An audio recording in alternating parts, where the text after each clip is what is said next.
नमस्कार, मी राजेंद्र तिडके आणि आपण पाहतात युवा दर्पण लाईव्ह। सुरुवातीला पाहूया आता आजच्या ठळक घडामोडी। सुनेत्रा पवारांच्या मदतीला कधीही जाऊ, जयंत पाटील यांचे मोठे विधान। शरद पवार गटाच्या स्वतंत्र वाटचालीचे दिले संकेत। हर्षवर्धन सपकाळांच्या विरोधात मराठा ठोक मोर्चा आक्रमक, तोंडाला काळे फासणाऱ्याला 1 लाखांचे बक्षीस जाहीर। अजितदादांच्या अपघाताचा नवा व्हिडिओ, अगोदर विमान कोसळले नंतर स्फोट झाला।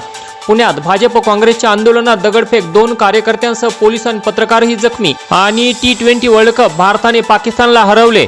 आणि आता बातमीपत्र बीड जिल्ह्याचं आणि राज्यातील इतर घडामोडींचं सविस्तर। आज दिनांक 15 फेब्रुवारी 2026 रोजी महाशिवरात्री निमित्त बीड जिल्ह्यात शिवालयांमध्ये भाविकांनी मोठी गर्दी केल्याचे चित्र दिसून आले। भाविकांच्या गर्दीने सर्वच शिवमंदिरे अक्षरशः फुलून गेली होती। तर परळी वैद्यनाथ मंदिर येथे महाशिवरात्रीच्या पावन पर्वानिमित्त बीडचे जिल्हाधिकारी श्री विवेक जॉन्सन यांच्या हस्ते भक्तिमय वातावरणात महापूजा संपन्न झाली। यावेळी मंदिर परिसरात भाविकांची मोठी गर्दी पाहायला मिळाली। वेद मंत्रोच्चार, अभिषेक व आरतीने संपूर्ण परिसर भक्तिरसात न्हावून निघाला होता। महाशिवरात्री निमित्त भाविकांसाठी प्रशासनाच्या वतीने आवश्यक त्या सुविधा उपलब्ध करून देण्यात आल्या होत्या।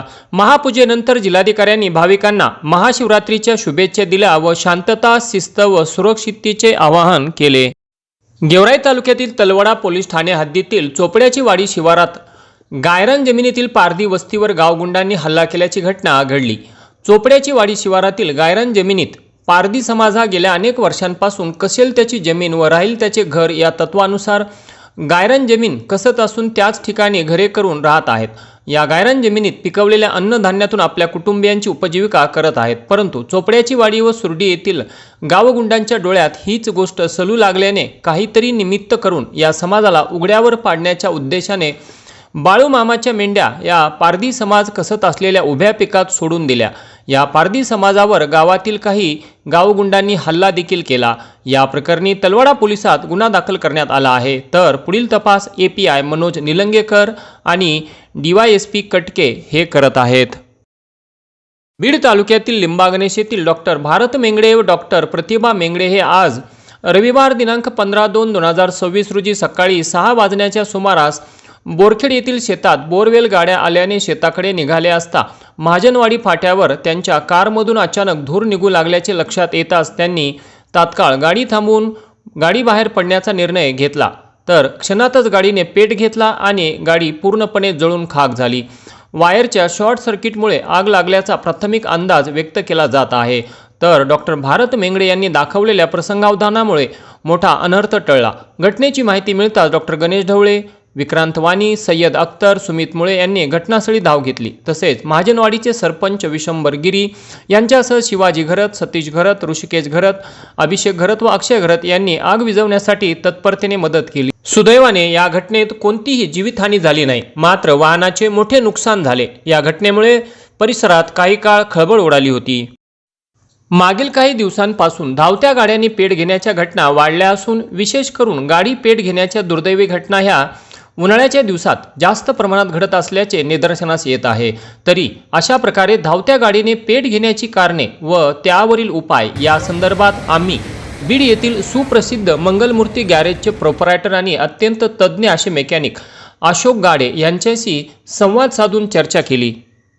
धावत्या गाड्या का पेटतात याच अनुषंगाने बोलण्यासाठी आपल्यासोबत आहेत बीड शहरातील 4 व्हीलर गाड्यांचे सुप्रसिद्ध मेकॅनिक अशोक गाडे। त्यांच्याकडून आपण जाणून घेऊयात की नेमकं गाड्या का पेटतात आणि त्यासोबत त्याबाबत काय खबरदारी घेतली पाहिजे। याच्यामध्ये पहिला मुद्दा सांगायचा म्हटलं तर इलेक्ट्रिक गाड्याचं सध्या जास्त प्रमाण चालू आहे आणि गाड्या उन्हाळ्यामध्ये जास्त गरम होतात, त्यामुळे काही पेट्रोल गाड्या असू शकतात।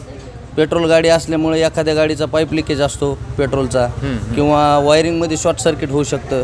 यामुळे गाड्या उन्हाळ्यामध्ये जास्त पेटतात। आणि दुसरं कारण सांगायचं म्हणजे तर CNG गाड्याची लाईफ संपली म्हणजे लाईफ म्हणजे जी तुमची CNGची पाटी दिलेली असते प्लेट, त्या पाटीमध्ये तुम्हाला नंबर प्लेट सारखं आपलं लावलेलं असतं। त्याच्यामध्ये तुमची गाडी किती दिवस चालणार, याला कधी चेकअप केलं पाहिजे असं त्याच्यामध्ये उल्लेख केलेला असतो। त्यानंतरही कस्टमर काय करतो की गाडी मालक तशीच गाडी चालवतो आणि रिस्क घेतो। त्याच्यामुळे काय होतं, एखाद्या दिवशी गाडीचा गॅस भरताना गाडीचा मोठा स्फोट होतो किंवा रनिंगमध्ये एखादा पाईप खराब असतो, त्यामुळे त्याचा प्रॉब्लेम होऊन तो फुटतो। मग त्यामुळे गाडी पेटण्याची जास्त शक्यता असते. आणि गाडीची लाईफ म्हणजे RR जे आपण बोलतो 15 वर्ष गाडीची लाईफ दिलेली सरकारने. त्याच्यानंतर ही लोक गाडी RR न करता न तपासणी करता गाडी चालवतात. त्याच्यामुळे ह्या दुर्घटना जास्त होतात. आणि उन्हाळ्यामध्ये होण्याची कारणं म्हणजे एकतर उन्हाचं तापमान जास्त वाढलेलं असतं आणि दुसरं कारण त्याला जास्त काही वेळ लागत नाही दुर्घटना व्हायला. उन्हाचं टेम्परेचर गाडीचं टेम्परेचर ओव्हरहिटिंगमुळं त्याचा प्रॉब्लेम होतो आणि हे अशा घटना घडतात. तर याच्यावरती नेमकं खबरदारी काय घेतली पाहिजे गाडी मालकाने की अशा प्रकारे गाडी पेटूच नाही किंवा पेटल्यानंतर काय काळजी घेतली पाहिजे? तर याच्याबद्दल खबरदारी घ्यायची म्हणलं तर आपली गाडी वेळेवर तपासणी करायला पाहिजे आणि बाहेर झालेल्या गाड्या चालवल्या नाही पाहिजे. जर चालवायची असेल तर त्यांनी तिची तपासणी करून घेतली पाहिजे. चांगले एखाद्या मेकॅनिककडून म्हणावं, RTOला जाऊन म्हणावं, त्याची तपासणी करून घेतली पाहिजे. त्याच्याशिवाय गाडी नाही चालवायला पाहिजे. आणि आपली गाडी नियमितपणे व्यवस्थित दाखवून आपल्या हिशोबाने आपण त्याचं मेंटेनन्स बघितलं पाहिजे. एकंदरीत गाडीची वेळोवेळी एखाद्या तज्ज्ञ मेकॅनिककडून तपासणी करून घेणे हाच त्यावरील उपाय आहे असं एकंदरीत त्यांच्या बोलण्यावरून येतं. जय गुरु गणेश पंच परमेष्ठी बीड बालाघाट तर्फे जवाहरमल लखीचंदजी बोरा एवं सौ ज्योति जवाहरमल बोरा तथा प्रेमचंद लखीचंदजी बोरा सौ किरण प्रेमचंद बोरा यांच्या लग्न वाढदिवसानिमित्त तथा महाशिवरात्रीनिमित्त आज रविवार दिनांक 15/2/2026 रोजी बीड येथे कंकालेश्वर मंदिरात फराळाचे वाटप करण्यात आले. यावेळी कैलास तातेड, महावीर शेठ कोटेचा, पृथ्वीराज अलिझार, महावीर शेठ लोढा, सुरेश दुग्गड, लक्ष्मणजी जोशी, दिलीप शेठ गिल्डा, श्याम पेंढारे, सचिन कर्नावट, रामलालजी राका, ललित राका, सुरेश शेठ ओस्तवाल, रमेश शेठ लोढा, वसंतराव काटे, राजेश ओस्तवाल, सौरभ बोरा, यश बोरा, गौरव बोरा, सुयोग कोटेचा, राजेंद्रजी छाजेड, अक्षय बापना, वृषभ कोठारी, संपत शेठ खांटेड आणि जय गुरु गणेश पंचप्रेमेष्ठी ग्रुप बीड बालाघाटचे सदस्य मोठ्या संख्येने उपस्थित होते. केज तालुक्यातील कोलेवाडी अंतर्गत येणाऱ्या कोलेवाडी, मिसाळवस्ती आणि डांगेवस्ती या तिन्ही जिल्हा परिषद शाळांचे संयुक्तपणे वार्षिक स्नेहसंमेलन शुक्रवार दिनांक 13 फेब्रुवारी 2026 रोजी मोठ्या उत्साहात संपन्न झाले. या कार्यक्रमाला प्रमुख पाहुणे म्हणून लहुरीचे केंद्र प्रमुख श्री राधाकिशन कांबळे आणि कोलेवाडीचे ग्रामपंचायत अधिकारी शंकर हेडगिरे यांची उपस्थिती होती. कार्यक्रमाचे अध्यक्षस्थान सरपंच सौ प्रेमाला नंदुलाल मिसाळ यांनी भूषवले. बालकलाकारांच्या या सांस्कृतिक कार्यक्रमाला पंचक्रोशीतील लहान थोर महिला व पुरुष मंडळी मोठ्या संख्येने उपस्थित होते. बालकलाकारांचे कलागुण पाहून ग्रामस्थांनी बक्षिसाचा व कौतुकांचा वर्षाव करत कार्यक्रमाची शोभा वाढवली. हा कार्यक्रम यशस्वी करण्यासाठी तिन्ही शाळेतील शिक्षकवृंद, सरपंच, विद्यार्थी, पालक अशा सर्वांनी सहकार्य केले. या प्रसंगी मोठ्या संख्येने उपस्थित राहिल्याबद्दल शाळा आणि ग्रामपंचायत यांच्या वतीने सर्वांचे आभार व्यक्त करण्यात आले.